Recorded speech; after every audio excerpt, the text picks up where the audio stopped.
I came to help with the fence, just to help. But it turned out that behind every nail was his gaze. Behind every touch was silence that screamed louder than any words. And then the rain locked us in his workshop, and there was nowhere to run, neither from him nor from myself. I never meant to fall for him. Hell, I wasn't even sure he saw me as more than the kid who used to tag along with his brother. But that Saturday, when the fence leaned like it had finally given up, something else inside me started to tilt too. And this time, I couldn't stop it. It started with a text from Kieran. "Can you help my brother today?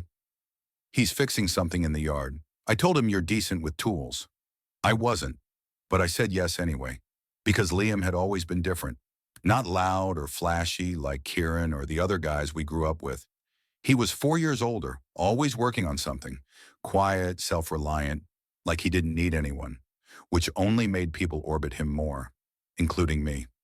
The last time we really spoke was years ago, before I left for school. A few nods, short chats when I passed his house on runs, but nothing that stuck. Nothing like this. He texted me the address. Though he knew I remembered it, his place hadn't changed. I knocked. He opened the door before I could lower my hand. "Thanks for coming," he said. His voice had that unshaken tone that made you feel like everything he said was final. I followed him around back. The yard was overgrown, the fence worse than I expected, 3 sections practically hanging by threads. "This thing's ready to kill someone," he said. "Figured I'd handle it before that happens." I crouched beside him, trying to seem useful. "I can hold things. I know how to not get in the way." He gave a quiet laugh. "Good enough." We started working. The rhythm came fast. He didn't explain much, just handed me tools, pointed where to brace, when to hold. I was overly aware of every brush of his arm, the way his hand lingered a second too long when passing a nail. Nothing obvious, but not nothing. I asked about the fence. He said it got damaged in a storm last winter. I meant to fix it earlier, but time gets away.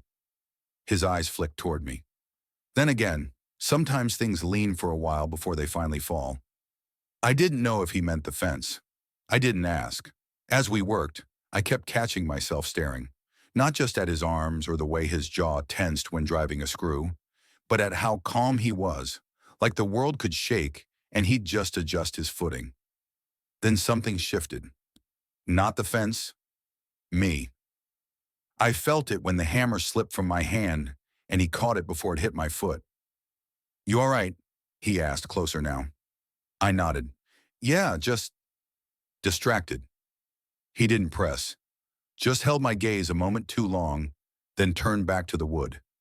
But I felt something in that pause, like he knew. When we broke for water, we sat on the back steps, sweat on our necks, dirt under our nails. I asked if he still built furniture like he used to. He nodded. "Mostly for people I know. I don't sell, don't like strangers in my space. But you let me in." He looked over, unreadable. "You're not a stranger." That stayed with me. When we got back to work, the tension grew. Not loud or obvious, but there, in the way our conversations grew shorter, in how our hands brushed more. Then a gust of wind caught one of the panels. It shifted hard. I lost balance. He caught the board and me, one hand bracing my side. "You good?" His voice was lower now, closer. I looked up. He didn't move. Neither did I. "Yeah," I breathed. "Just the fence, huh? Got aggressive." He smirked. "They do that. You have to work with them, not fight them." Again, I wasn't sure we were talking about fences anymore. The sun dropped lower. We were almost done when he handed me the last screw. His hand covered mine for a second too long. I didn't pull away. He didn't either. As we packed up, I said, "Did Kieran really ask you to fix this today?" Liam shook his head. "I mentioned it last week. He offered you." "Why?" "I asked if you were around." A pause. "I wanted to see you." I didn't know what to say. My throat tightened. My mind spun through every past conversation, every glance, trying to redraw them in this new light. And then, quiet, steady, he said, "You changed since you got back." I nodded. "You didn't." He smiled at that. "Just a little." then said something I wasn't ready for. "But I see you now." I froze. I don't know what my face showed, but my chest was pounding. I didn't reply. I couldn't. And he didn't push. "I'll finish the trim tomorrow," he added, standing up. "Storm's coming in Sunday. Might need help again." "I'll be here," I said before I could think. He looked back once, nodded, then went inside. The screen door clicked shut. I stood there too long after he left. Not because I was confused, because for the first time I wasn't. The next day the sky had already turned gray before noon. Clouds hung low, heavy like they were waiting for permission to collapse. I showed up anyway. Liam didn't say much when he opened the door, just nodded and handed me a hammer. We didn't talk about yesterday. We didn't have to. It was in the way he looked at me, like something had already shifted and he wasn't sure how far it would go yet. We got to work quickly. The last trim boards, a few screws, some sealant. But the air between us wasn't the same. Every time our hands brushed, it felt deliberate. Every time I glanced at him, he was already looking. Half an hour in, the wind picked up. Then came the first drop. "We've got 20 minutes maybe," he said. He was wrong. The rain hit in 10. It came fast and sideways. We barely managed to drag the tools into the tarp before we were soaked through. I followed him toward the back workshop, neither of us speaking, the storm drowning out every other sound. He shoved the door shut behind us. Inside, the air was damp and warm. My shirt clung to me like second skin. Liam pulled his off without ceremony and tossed it near the sink. I looked away. Not fast enough. "Sit," he said, motioning to the stool by the bench. I did. He handed me a towel. Our fingers touched for a beat longer than needed. "You all right?" "Cold, but yeah." The rain hammered the roof. Thunder rolled close. The power flickered, then held.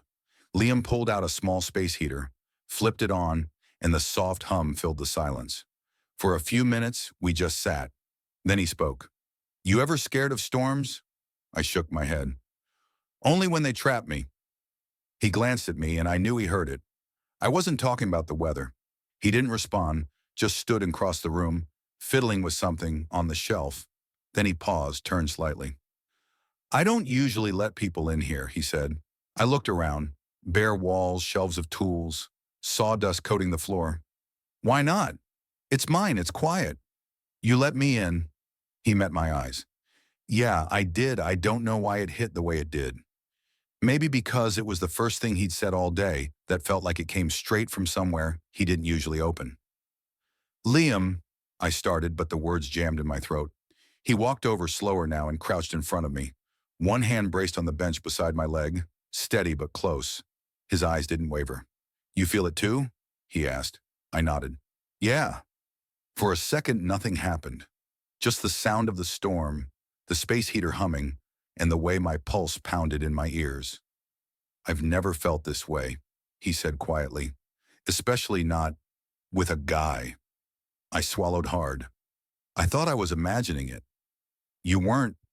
He stood, stepped back, ran a hand through his still damp hair. "I've been trying not to think about it, but yesterday, and now."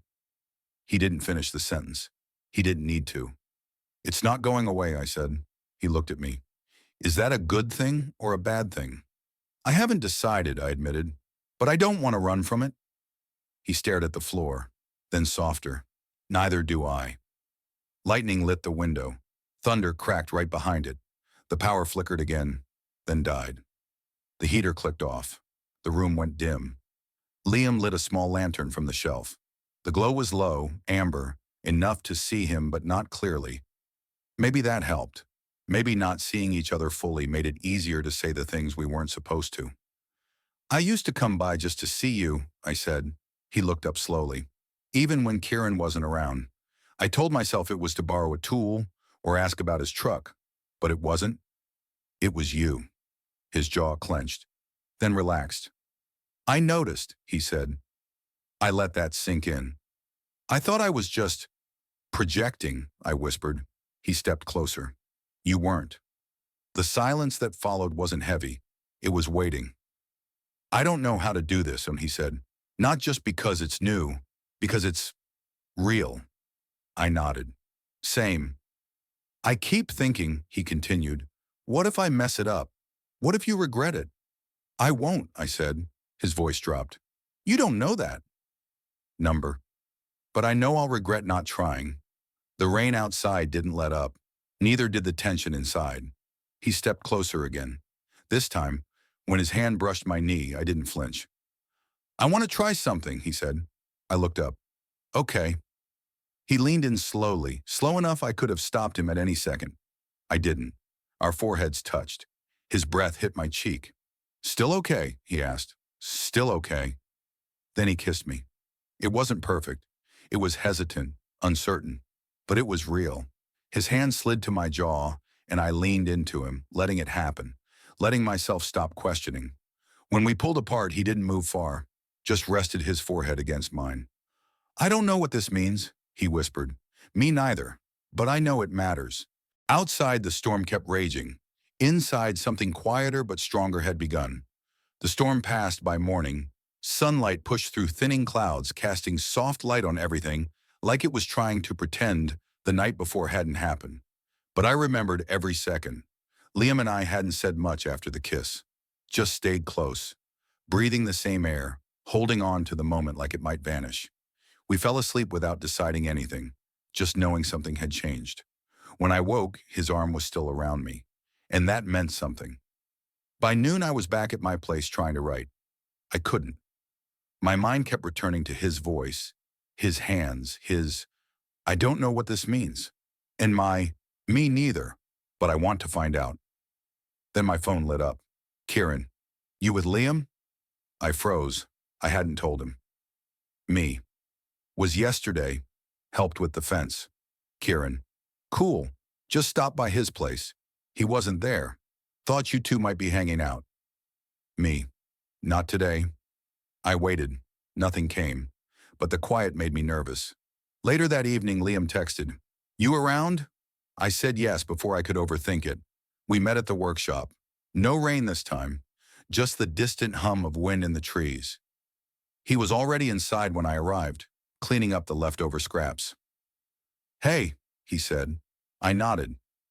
Hey. The air wasn't heavy, but it wasn't light either. We hadn't defined anything. Maybe that was the problem. Everything felt real, but real without definition becomes something easy to question. I've been thinking, he said, not looking at me. I waited. Last night felt good, like something I didn't think I'd ever let myself want. I stepped closer. Then let yourself. He exhaled. It's not just about me. You're back in town for now. But what happens when you leave again? Or when people start asking questions? I knew what he meant. You worried what Kieran would think? I asked. He didn't answer. I haven't told him either, I added. Not because I'm ashamed, because I didn't know what I was telling him yet. Liam looked up finally. Would you? If you wanted me to. Yeah. He ran a hand down his face. I've spent most of my life keeping things to myself. Not because I was hiding, just because it felt easier than explaining. That made sense. Liam had always been like that. Measured, private. Now I was asking him to be visible in a way he never had before. We didn't settle it that night. We just stood in the workshop, the place that had become some kind of in-between, safe but not forever. A few days passed. We texted, saw each other briefly, nothing intense. But something started to shift. Kieran came back into town unexpectedly, said he was visiting for a weekend. I didn't plan to be there when he stopped by Liam's, but I was. He showed up around noon. I was in the garage helping Liam sort wood for a shelf he was building. Kieran walked in, paused, eyes jumping between us. Hey, he said, a little too carefully. Hey, Liam replied, casual, too casual. I stayed quiet. Kieran tilted his head. Didn't know you two were hanging out this much. Liam shrugged. Needed help with the fence. He's been around. Kieran nodded slowly, then walked past us to grab something from the back shelf. He didn't say much else, but I felt it. The air had changed. When he left, Liam barely spoke. That night I called Kieran. I feel like I walked into something earlier, he said before I could start. I hesitated. Yeah. There was a beat of silence. He didn't yell. He didn't hang up. Just said, So it's real? I think so. And him? I don't know yet. We're figuring it out. Kieran didn't respond right away. Then, okay, just be careful. He doesn't do halfway. And if this goes bad, I don't want either of you to wreck over it. I exhaled. I'm not planning to. The next time I saw Liam, he looked tired, like something had been gnawing at him. Kieran talked to me, he said without greeting. I nodded. He talked to me too. He's worried. About us? About me? About you getting hurt? I'm not afraid of getting hurt, I said. You should be. I stared at him. Are you planning to hurt me? No, he said quickly. That's the problem. I don't know how to do this without screwing it up. Then let's screw it up together, I said. But stop trying to solve it in your head without me. He looked down. I didn't expect this. Neither did I. Doesn't mean it's not worth trying. We sat in silence after that. Not the kind we had before. The kind where something hung in the air, waiting to be broken or built. After a long pause, he whispered, I don't want to go back to pretending. Then don't. He looked at me, and this time, there was something steadier in his eyes. The next few days passed quietly, but not peacefully. Liam and I kept in touch. Short messages, check-ins. But we weren't back in the shop together. Not since Kieran showed up. I didn't push. I knew Liam needed space to think, but the silence had weight now. Not distance, just something waiting to be named. It finally broke on a Thursday afternoon. He texted, You free? I was already out the door before I answered. He met me at the back of his place by the shed. He didn't speak at first, just stood there, hands in his pockets. I told him, he said eventually. My chest tightened. Kieran? He nodded. Said we're trying something. That I care about you. That I don't know what it is yet, but it's not nothing. I waited. He didn't get angry, just said he wished I'd figured it out sooner. I blinked. That's it? Liam gave a dry laugh. Yeah, that's it. A pause.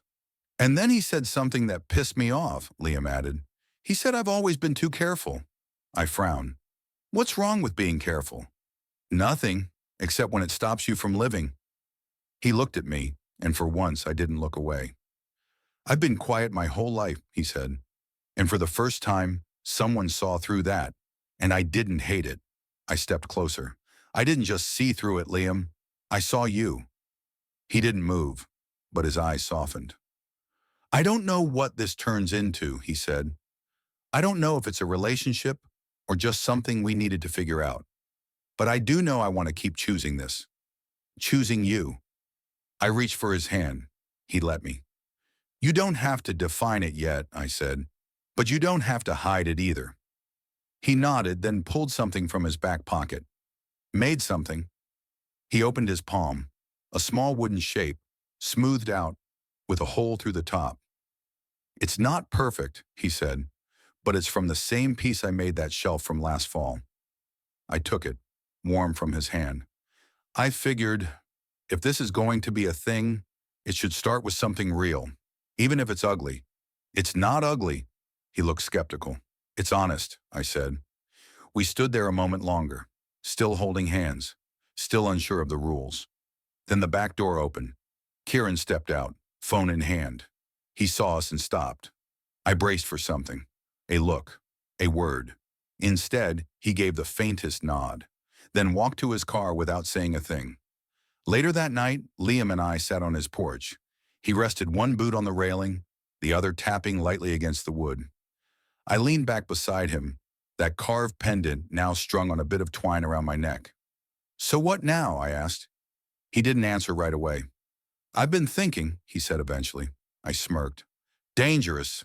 He ignored me. You said your work's remote, that you could write from anywhere. I could. Then maybe you stay. My stomach flipped. I know it's sudden, he continued, but the guest room's basically yours now. You're already here more than you're not. I didn't reply immediately. I'm not saying move in tomorrow, he added. I'm just saying I want this to keep going. Whatever this is.